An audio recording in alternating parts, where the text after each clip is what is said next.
மகர ராசிக்குண்டான September மாத பலன்களை பத்தி நம்ம பார்க்கலாம்.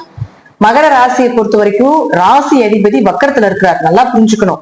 ராசி அதிபதி வக்கரத்துல இருந்தா, வக்கரம் அப்படிங்கிறது இரட்டிப்பு தன்மை, பிடிவாத குணங்கள், கோபம், அதிகாரம், இதுதான் வக்கரம். எதா இருந்தாலும் ரெண்டு ரெண்டா நடக்கிறது, இரண்டு முறை செய்வது அப்படிங்கிறது வக்கரம். உங்க ஜாதத்துல சனி வக்கரமாக இருந்தால் ஓரளவுக்கு நற்பலன்கள் உண்டு. முயற்சிகள் கை கூடுறது, காரிய ஜெயங்கள் உண்டாகிறது, கொஞ்சம் ஹார்ட் எஃபர்ட் போட்டு ஜெயிக்கிறது, இதெல்லாம் உண்டு. ஒருவேளை உங்க ஜாதத்துல சனி வக்கரமாக இல்லை அப்படின்னா கொஞ்சம் பொறுமையாக இருந்து செயல்படுத்திக்கோங்க இந்த வருடத்தை. அதாவது வருஷம் 5 மாதங்கள் சனி வக்கரம் பெறுவார். அப்ப அந்த 5 மாத காலங்களையும் கொஞ்சம் கவனமா இருந்துக்கோங்க. அடுத்தது பாருங்க, அவரு 2ஆம் அதிபதியுமாகறத காசு பணம் கொடுக்கல் வாங்கல் இதுல எல்லாமே கொஞ்சம் கவனமா இருந்துக்கணும். ஜாமீன் கையெழுத்து போடாம இருக்கிறது, அடுத்தவங்களுக்கு பணம் கொடுக்கல் வாங்கல் பண்ணாம இருக்கிறது, இதுலயே கொஞ்சம் பார்த்து இருந்துக்கணும். செவ்வாயை பொறுத்த வரைக்கும் 4 மற்றும் 11ஆம் அதிபதியான செவ்வாய் இருக்கக்கூடிய வீடு உங்களுடைய ராசிக்கு 9ல் இருக்கார். இப்ப 4 வரும் லாபஸ்தானாதிபதி 9ல் இருக்கும் பொழுது கண்டிப்பாக ஏதாவது ஒரு பண வரவு, பொருளாதார வளர்ச்சி, அடுத்த கட்டத்துக்கு உண்டான ஒரு விஷயங்கள், வீடு மனை சொத்துக்கள் சார்ந்த விஷயங்கள் கை கூடுறது, கொஞ்சம் ஆரோக்கியம் சிறப்பா இருக்கிறது, இதெல்லாம் 13ஆம் தேதி வரைக்கும் உண்டு. 13ஆம் தேதிக்கு மேல பாத்துட்டீங்கன்னா இந்த செவ்வாய் அப்படின்னு சொல்லக்கூடியவர் உங்களுடைய ராசிக்கு 10ஆம் வீட்டுக்கு வருகிறார். அப்ப 4 10க்கு வரும் பொழுது கேந்திராதிபதி கேந்திரத்தில் இருப்பது யோகமே. இப்ப தொழில் வளர்ச்சி இன்னும் கொஞ்சம் அதிகமாகிறது, ஒரு இடமாற்றம் பண்றது, பயணங்கள் மேற்கொள்றது, அதன் மூலமாக ஒரு நன்மைகளை ஏற்படுத்தி கொடுக்கறது, கொஞ்சம் தாயினுடைய ஆரோக்கியம் சிறப்பா இருக்கிறது, தாய்கிட்ட ஏதாவது கேட்டால் கிடைப்பது, இதெல்லாம் உண்டு.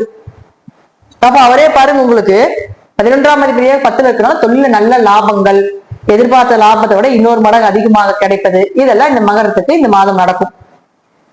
அதே போல சுக்கிரனை பொறுத்த வரைக்கும் 5-10 குடைவராகி சுக்கிரன் இப்ப இருக்கக்கூடிய வீடு 7ஆம் வீட்டுல 14ஆம் தேதி வரைக்கும் இருக்காரு. 5-7 தொடர்பு ஏற்பட்டால் நல்ல வரன் அமைவது, குழந்தைகள் மூலமாக உங்களுக்கு ஏதாவது ஒரு நல்ல பெயர் கிடைப்பது, திருமணம் சார்ந்த விஷயங்கள் கைகூடி வர்றது, கணவன் மனைவிகளை ஒற்றுமை குறைவாக இருந்தாலும் கூட அது கொஞ்சம் சிறப்பாக இருக்கக்கூடிய அமைப்பு, இதெல்லாம் ஏற்படுத்தி கொடுத்து விடுவார். அப்போ இந்த சுக்கிரன் அடுத்தது என்ன ஆக போறாருன்னு பாத்தீங்கன்னா 8ஆம் வீட்டுக்கு கேதுவோட வரப்போகிறார். அதாவது 14ஆம் தேதிக்கு மேல. அப்ப இந்த சுக்கிரன் கேது சேர்க்கை அப்படிங்கிறது ஜாதகத்துல இருந்தால் பெண் சாப அமைப்பை கொடுக்கக்கூடிய ஒரு சேர்க்கை. அப்ப பெண் சாப ஜாதகமாக இருந்தால் கண்டிப்பாக உங்களுக்கு கொஞ்சம் கவனமாக இருந்துக்கோங்க. ஆண்களாக இருந்தால் பெண்களிடமும், பெண்களாக இருந்தால் ஆண்களிடமும். இந்த சுக்கிரன் அப்படிங்கிறவர் 5-10 குடைவர். அப்ப தொழில கவனமா இருங்க. தொழில பெரிய இன்வெஸ்ட்மெண்ட் பண்ணாதீங்க. உங்க குழந்தைகளை கொஞ்சம் கவனமா பாத்துக்கோங்க. ஏன்னா 5 குழந்தைகள் இல்லையா, கொஞ்சம் மருத்துவ செலவுகள் செய்யறதோ அல்லது தேவையில்லாத ஏதாவது பிரச்சனைகள் குழந்தைகள் கொண்டு வந்து விடுறதோ இதெல்லாம் நடக்கும். இதுல கொஞ்சம் கவனமா இருந்துக்கணும். அடுத்தது புதனை பொறுத்த வரைக்கும் பாத்துட்டீங்கன்னா உங்களுடைய ராசிக்கு 6 மற்றும் 9ஆம் அதிபதி. அவரும் பாத்துட்டீங்கன்னா 15ஆம் தேதி கேது கூட தான் இருக்காரு. புதன் கேது சேர்க்கை அப்படிங்கிறது பாத்துட்டீங்கன்னா அதீத ஞானங்கள்.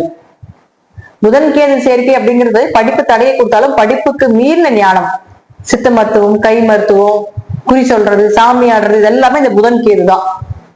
அப்ப இந்த புதன் கேது சேர்க்கை ஒரு ஜாதகத்துல இருக்கு அப்படின்னா அவர்களுக்கு பிரபஞ்சம் எப்பொழுதுமே விஷயத்தை சொல்லிக்கிட்டே இருக்கும்.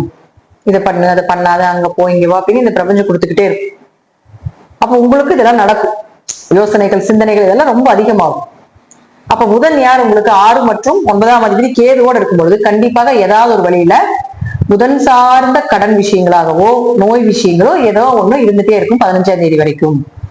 15ஆம் தேதிக்கு மேல தன்னுடைய சொந்த வீடாக இருக்கக்கூடிய 9ஆம் வீட்டுக்கு வரும் பொழுது அது வரைக்கும் தந்தைக்கு உங்களுக்கு பிரச்சனைகளாக இருக்கும், அதற்கப்புறம் நிவர்த்தி ஆயிரும். உயர்கல்வி படிக்கிறதுக்கு வாய்ப்புகள்.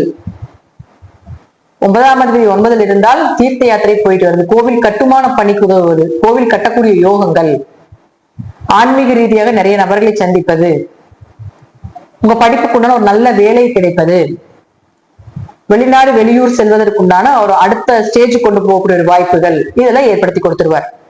அடுத்தது சூரியனை பொறுத்த வரைக்கும் இயற்கையாகவே 8ஆம் வீட்டுலதான் இருக்கார் 16ஆம் தேதி வரைக்கும். அப்ப 8 குடையர் 8ல இருந்தா கொஞ்சம் அவமானங்கள், தலை குனிவு, ரொம்ப பிரஷர் அதிகமாகிறது.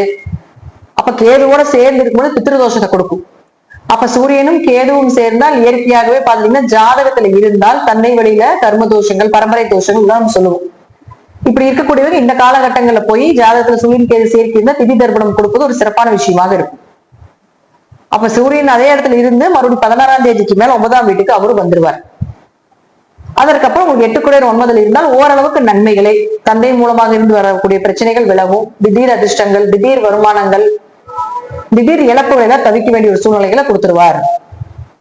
ஜாதகத்தை பொறுத்த வரைக்கும் மகர ராசியை பொறுத்த வரைக்கும் இந்த மாதம் 14ஆம் தேதி வரைக்கும் என்ன பண்ணணும், 15ஆம் தேதிக்கு மேல என்ன செய்யணும் அப்படிங்கறத தெளிவா கொடுத்திருக்கேன்.